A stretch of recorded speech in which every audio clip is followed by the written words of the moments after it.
Shri G Krishna గారి అప్పుడు ఇప్పుడు 16వ భాగం 21/7/20. గతం నుంచి ప్రవహించే నది. పల్లెటూళ్లకు నివాస యోగ్యత కల్పించే లక్షణాలున్నాయి. ఆ ఊళ్ళో అప్పు ఇచ్చేవాడు ఉండాలి, వైద్యుడు ఉండాలి, నది ఉండాలి, అంగడి ఉండాలి. సుమతి శతకం. బ్రాహ్మణుడు ఉండాలని సుమతి శతకంలో ఉంది. ప్రయాణ సౌకర్యం ఆనాటి ప్రధాన అంశం కాదు. మరి పట్టణాలకు నివాసం అప్పుడే అప్పిచ్చేవాడు, వైద్యుడు, అంగడి తప్పవు. ఇదివరకైతే సినిమా హాలు తప్పదు. ఇప్పుడు దూరదర్శన్ మూలాన ఎవడి ఇల్లు వాడికి సినిమా హాలు. అయినా మధ్య మధ్య సినిమా తీసి కోటీశ్వరుడయ్యే వాడి పట్ల జాలి వల్ల కొందరు తరచూ సినిమాకు కూడా వెళ్ళి సాంఘిక బాధ్యత తీర్చుకుంటూ వైద్యుడు ఉంటూనే ఉన్నాడు, కానీ అంగడితో మిళితమైపోయాయి. మనం ఏం చేస్తాం? అతనికి సేవాధర్మం అక్కర్లా కాబోలు. అతని చదువు, సంప్రదాయం, జీవన సరళి కేవలం ధనవాదానికి దాస్యం చేస్తున్నాయనాల. పాపం, అతన్ని వదిలేద్దాం.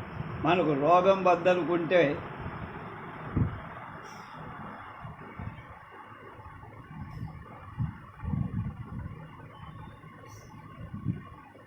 సరిపోతుంది. అసలు పెద్ద రోగి గారు చిన్న రోగికి వైద్యం చేస్తే సరిపోతుందిగా.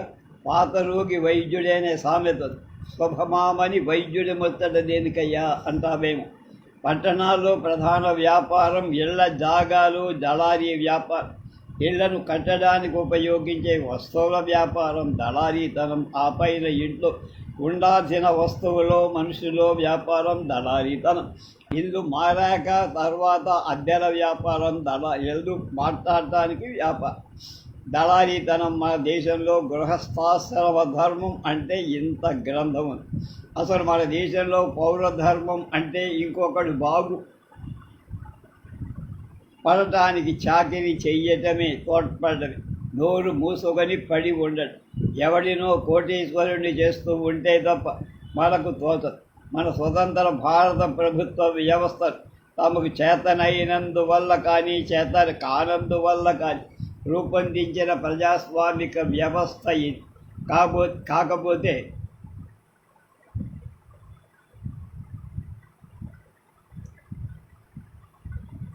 పాత పుస్తకాల దుకాణం రోడ్డు పక్కన కాలిబాటలలో అక్కడ ఉంటుంది కాబట్టి కొంత సంస్కారం తత్పరుతుగా సుసాధ్యమవుతుంది. ఆ పుస్తకాలన్నీ సక్రమంగా సేకరించి అమ్ముతున్నాడా లేదా అనే విమర్శ వద్దు.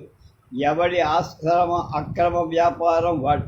పాత పుస్తకాలంటే ఎవరో చదివి వదిలేసింది వ్యక్తిగత అభిరుచుల సమ్మేళనం. సాధారణంగా చదువుకున్న వాళ్లకు చవట సంతానం ఉంటుంది. ఒకడు చదువుకున్నవాడు అవునా కాదా అని తేల్చాలంటే వాడి సంతానంలో చవటలు ఉన్నారా లేదా అనేది చూడాలి. చదువు అనేది వంశ సంప్రదాయం కానే రద్దు. చెప్తారు వెళ్ళండి. చదువుకున్న వాడి పుస్తకాలను వాడి సంతానం తూకానికో శాంతీల లెక్కను అమ్మి వేస్తారు. కాబట్టి కొనే వ్యాపారులు ఉంటారు. అటువంటి వ్యాపారులు సాధారణంగా రోడ్ల పక్కన ఆ పుస్తకాలను ప్రదర్శించి పోయే వాళ్లలో జిజ్ఞాసులను ఆకర్షిస్తూ ఉంటారు. ఇది ఒక ప్రదర్శనశాల. జిజ్ఞాసుల సంఖ్య ఎప్పుడూ చెల్లదు. అందువల్లనే పుస్తకాల దుకాణాల వద్ద, మిఠాయి దుకాణాల వద్ద లాగా ఎక్కువ మంది జనం ఉండరు. పుస్తకాల దుకాణం వద్ద కంటే పాత పుస్తకాల దుకాణం వద్ద జనం మరీ తక్కువ. అటువంటి తక్కువ జనాభాలు నేను కూడా ఒకడిని.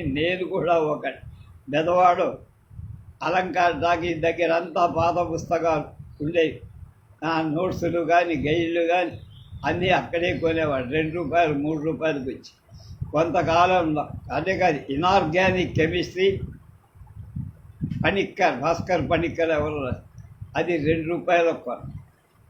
తెలుగు నోట్సులు గైడ్లు ₹1.5 కొన. కొంతకాలం నాకు శబ్దకోశాలు సేకరించడం ఒక సరదా.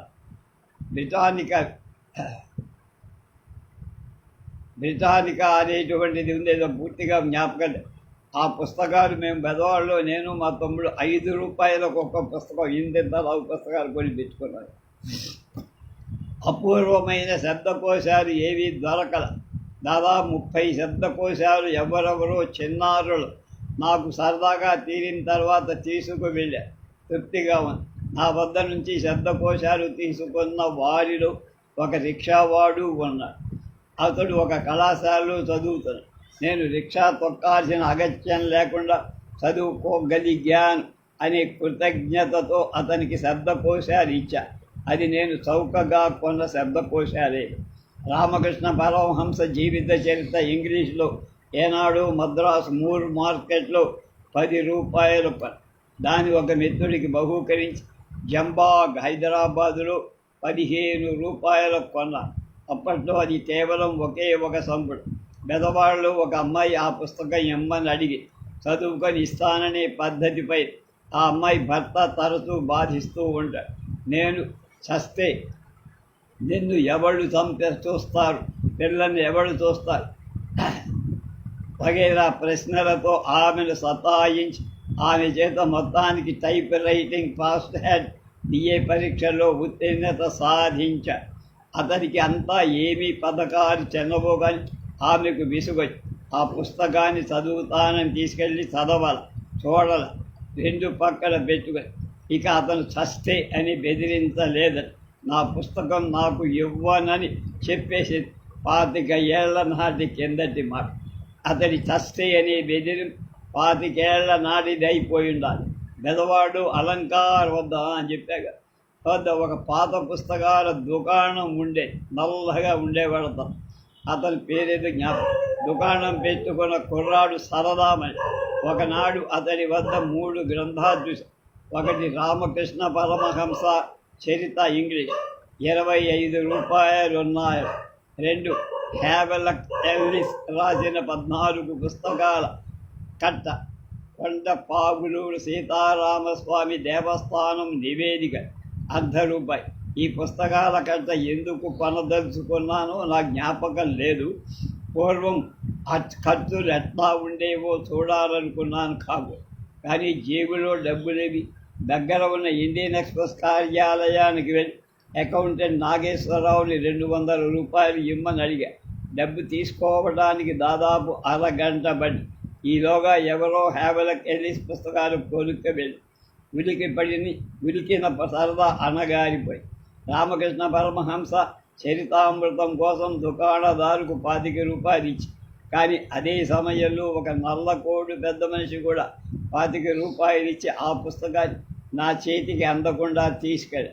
దుకాణదారు తర్వాత చెప్పాడు ఆ పుస్తకం పెద్ద ఆయనదేనని, ఆయన సుపుత్రుడు దాన్ని అమ్మాడని, సుపుత్రుడు అట్లా చాలా పుస్తకాలు అమ్మేశాడని, అలా అమ్మిన తన శబ్దకోశాన్ని నేను లోగడ కొని ఉన్నానని. ఇక మిగిలింది కొండపావులూరు దేవస్థానం వార్షిక నివేదిక ₹100 పెట్టి కొన్న. ఆ చిన్న పుస్తకాల్లో కథ ఏది పుట్టదని రాదనుకున్నా. కానీ ఒక ముచ్చట బయలుదేరింది. పెళ్ళిళ్ళలో అప్పగింతల పాట పోయిరాగదమ్మ జానకి వాటిల్లో కొండపావులూరులో సీతారామస్వామి దేవాలయం కట్టినప్పుడు 1884 సీతారామ కళ్యాణం నాటకం వేశారు. దేవాదాయ నిర్మాత నాదెండ్ల శ్రీరాముడు తమ్ముడు నాదెండ్ల నరసింహం, నాటకకర్త ప్రయుక్త సీతను రాముడికి అప్పగింత వెళుతూ శ్రీమతి జనకుడు పాడిన పాట కాపీరాగం జుల్వా తిరుతాళం. ఇంతకు వాడు మరిన్ని నాటకాలు కూడా వేసి ప్రజలను రంజింపాయి. వాళ్ళ అమ్మగారు ఈ నాటకాలు ఆ పుస్తకం చూసి ఇక వీళ్ళు ఊరూరా నాటకాలు వేస్తూ తిరుగుతారు కాబోలని భయపడింది. ఊరూరా తిరగటమ్మని వాళ్ళచే తిరగమని ప్రమాణం చేయించుకోరు. ఆ వివరాలు వాళ్ళ వంశం వాడు ఏలూరులో సహకార సబ్ రిజిస్ట్రార్గా పనిచేస్తున్న జయశోభనాచలపతి గారు చెప్పారు. నా అనుమానం వాడు ఆడవేశాడు ఆడవాళ్ల చేత వేయి అమ్మకు బంగారు పుట్టించి ఉంటారు. పోయి రాగదమ్మ పాటను పూర్తిగా సేకరించి పెట్టడంలో నాకు మిత్రుడు మానికొండ రాఘవ సహాయపడు. నేను దాని గురించి ఎక్స్ప్రెస్లో, సింధులో, ఆంధ్రప్రభ వారపత్రికలో కూడా రాశాను. ఆకాశవాణికి ఇచ్చి నేను సాహిత్య కూలీని కాబట్టి ఇంత చేసుకోగలిగా అని తృప్తిపడి కానీ ఈ అప్పగింతల పాట అంతా బతికే ఉంది కదా. రచయితలకు గల అంతఃశుద్ధి బలం అలా పాత పుస్తకాల దుకాణాలలో ఏవేవో దొరుకుతూనే ఉంటాయి. జ్ఞాపకం ఉంది కానీ ఎంత బాగా అని చెప్పలేదు. దుగ్గిరాల గోపాలకృష్ణయ్యని గురించి బసవరాజు అప్పారావు రాసిన శ్రీ ఆంధ్ర రత్నద్యుతులు అనే పుస్తకం, మావళవికాగ్నిమిత్రం నాటకంలో రాజు అగ్నిమిత్ స్నేహితులకు చాలా సన్నిహితుడే, కానీ సింహాసనం మీద ఉన్నప్పుడు మాత్రం చాలా భయావహకంగా ఉండేవారు. అలాగే స్నేహితుడుగా సన్నిహితుడైన దుగ్గిరాల గోపాలకృష్ణ దేశ సేవా నిరతుడుగా చాలా నిష్ఠురుడని అప్పారావు గారు రాశారు. గోపాలకృష్ణయ్య గారు పదవీ భద్రాద్రికి అడ్డు చెరసాలకు వెళ్ళేవారు. చెరసాలలో ప్రియునిటికి శివుడు రామాయణం చెప్పినట్టు చెప్పేవారు. అంతే కదా, దేశభక్తుని చరిత ఒక దివ్య కావ్యం, ఒక సంగీత వాహి. నేను చెప్తుంది సరిగా ఉందా అని అప్పారావు గారి బావమరి గోవిందరాజుల రామారావు గారిని అడగడం ఉచితమే కదా. ఈ సహస్ర మాస జీవితం ఈ మధ్యనే బెదవాళ్ళు సందర్శించి వచ్చి బెదవాళ్ళు కళాశాలలు రావటం ఇటీవల. అది విద్యా కేంద్రం కాదు, కానీ పాత పుస్తకాల దుకాణాలలో మాత్రం చదువుకున్నవాడు చదివిన పుస్తకాలు అమ్మకానికి వచ్చి. ఇప్పటికీ ఒక ఆయన ఉన్నాడు, ఆయన పాత ప్రబంధాలు, భారతాలు, రామాయణాలు, జ్యోతిశాస్త్ర పుస్తకాలు అన్నీ కూడా ఆయన దగ్గర ఏది దొరకంది అనేది ఉండదు. ఆర్డర్ ఇస్తే మళ్ళీ తెప్పించి కూడా రెడీగా పెడతారు. పాత పుస్తకాల దుకాణం అంటే అమ్మలగమ్మ ఎవరికి ఎప్పుడు వికాసం కలిగిందో ఆ కది పట్టణాలకు నివాస యోగ్యత కల్పించే వ్యవస్థ అని చెప్పుకున్నాం. పాత పుస్తకాల దుకాణం ఒక సంస్కృతి ప్రవాహం గతం నుంచి ప్రవహించి. మద్రాసులో ఉండగా మూర్ మార్కెట్ తరచుగా కొన్ని ఉండే, నేను కూడా వెళ్ళి చాలా పుస్తకాలు కొన్నాను. అంతేకాదు, ఒక ఇంగ్లీష్లో జ్యోతిష్ శాస్త్రం రాసింది, నంబర్స్ మీద వాటి మీద. ఒక ఆవిడ అమెరికన్ లేడీ అనుకోండి. ఆ పుస్తకం కావాలని నేను మెడ్రాస్ వెళ్ళినప్పుడు మా మేనరుడు శ్రీనివాసుకి చెప్తే అక్కడ పాత దుకాణం షాపుకి తీసుకెళ్ళాను. వాళ్ళకి చెప్పాం, మాకు ఆ బుక్ కావాలంటే రేపు సాయంకాలం రండి ఇస్తా అన్నాడు. వాడు ఎక్కడి నుంచి తెచ్చాడో, ఏ లైబ్రరీ నుంచి కొట్టుకొచ్చాడు, కానీ ఇంతలావు పుస్తకం 10 రూపాయలకో 15కో కొను. కనుక ఆ పాత పుస్తకాలలో దేనినైనా చూసి వ్రాయాలంటే ఏ పరిశోధకుడికైనా తల పెడితే మద్రాస్, బొంబాయి, కలకత్తాలకు వెళ్ళాలి. నవాబులు, రాజులు తమ ప్రసాదాల అలంకరణార్థం తెచ్చుకున్న పుస్తకాలు వాళ్ళ వారసులు అమ్మేశారు. ప్రభుత్వ సచివాలయంలో అంతా పుస్తకాలు ఉండాలి, ఏమయ్యాయో తెలియదు. ఇప్పుడు ఎబిస్, జాంబాగ్, కోఠి వగైరా ప్రాంతాల్లో పాత పుస్తకాలు ఉన్నాయి, పెట్టుకున్నారు. భలే పుస్తకాలు దొరుకుతూ ఉంటాయి. పాఠ్య పుస్తకాలకు తప్ప వేరే పుస్తకాల కోసం తీరిగ్గా వెతుక్కోవాలి. కానీ ప్రచురణ సంవత్సరాన్ని బట్టి ఖరీదులో హెచ్చు తగ్గులు ఉంటాయి. 100 ఏళ్ల నాటి పుస్తకం ఖరీదు కూడా చాలా హెచ్చు. యువభారతి ప్రచురించిన ఒక పుస్తకం ఉండాలి, చాలా గొప్ప పుస్తకం. ఆ పుస్తకం దాని పేరు మర్చిపోయినాను. వాళ్ళ గొప్ప చాలా ఎన్నో వ్యాసాలు ఉన్నాయి. ఆ పుస్తకాన్ని కూడా నేను సెకండ్ హ్యాండ్ బుక్ షాప్లో కొనుక్కోను. స్వాత సుమతైద పాత పుస్తకాల దుకాణం వాడు మన భాష మాట్లాడడు, కానీ మన భాష అర్థం చేసుకోడు. మనం వాంఛించే పుస్తకాన్ని ఎక్కడి నుంచో తెస్తా, కాకపోతే ఒక వారమైన టైం ఇవ్వాలి. ఒక విషయం ఒకటి రాసు. నేను నా గురువు కథను ఇంగ్లీష్లో రాసుకున్నా, పేరు నాయన. దాన్ని చార్మినార్ చౌరస్తా వద్ద పాత పుస్తకాల దుకాణంలో ఒకడు కొంటున్నాడు. నాయన అంటే ఎవరు? వాసిష్ఠ గణపతి. నాకు అనుమానం వచ్చి ఇది ఎవరికి ఇచ్చిన పుస్తకమా అని చూడటానికి అతని చేతిలో పుస్తకం చేయి పెంచా. పెట్టుకోకు అన్నాడు అతను నన్ను. అప్పుడు నేను తిరగలేను, అందువల్ల పాత పుస్తకాలు ఇప్పుడు నేను తిరగలేను, చూడటం కూడా లేదు.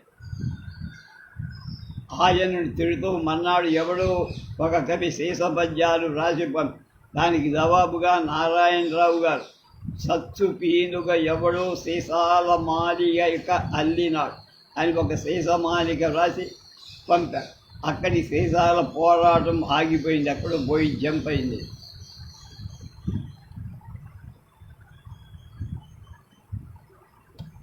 ఒకటో పేజీ 121 పేజీకు.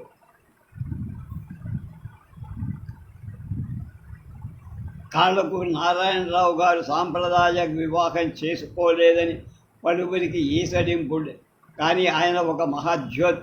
ఆయన బతికి ఉన్ననాడు ఎవ్వరికి ఆయనతో వాదం పెట్టుకునే ధైర్యం లేదు. సరిపోతే ఆ వార్తను కూడా సరిగా ప్రచురించను కూడా. నారాయణరావు గారి సంతానం ప్రయోజకుడు దక్షిణామూర్తి ఒకడు, విద్యాశాఖలో అధికారి. రెండవ కొడుకు సదాశివరావు సినిమాలు తీశారు.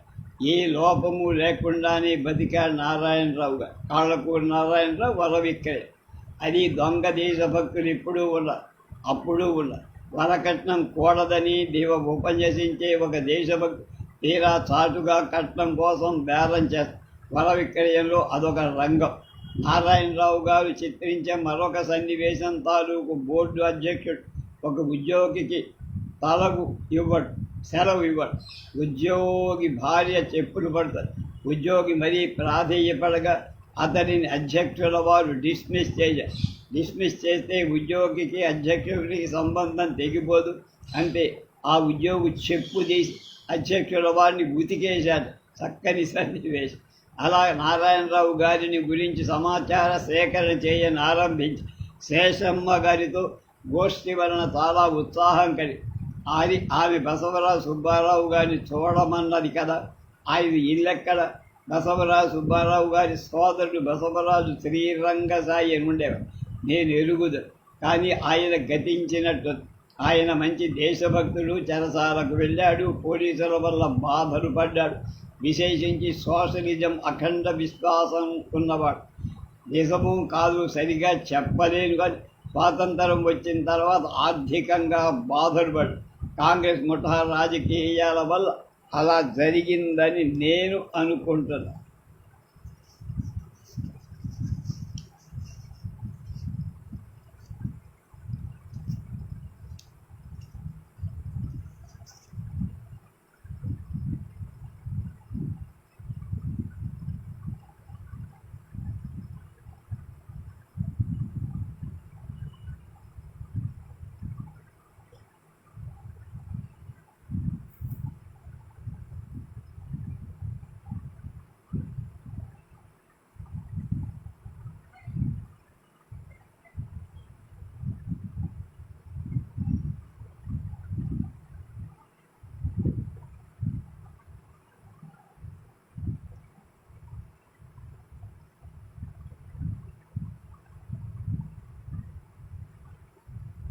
స్వాతంత్రం తర్వాత నెలకొన్న కాంగ్రెస్లో అందరూ పెత్తందారులే కదా, కార్యకర్తలు లేరు. ఆంధ్ర కాంగ్రెస్లో పూర్వం జస్టిస్ పార్టీ వాడు చేరారు. తెలంగాణ కాంగ్రెస్ పూర్వం కాంగ్రెస్కు వ్యతిరేకించిన దొరభూస్వాములు చేరారు. ఇక దేశభక్తులు బతకడం ఎట్లా, ఎవరికి చెప్పాలి? అందువల్ల బతికి ఉన్న నేరానికి దేశభక్తులంతా కొంత కాంగ్రెస్ వాళ్ళ చేతుల్లో కుమిలిపోవలసిందే తప్ప. శ్రీరంగసాయి కూడా అలాగే బాధపడి ఉంటే అది సహజమే.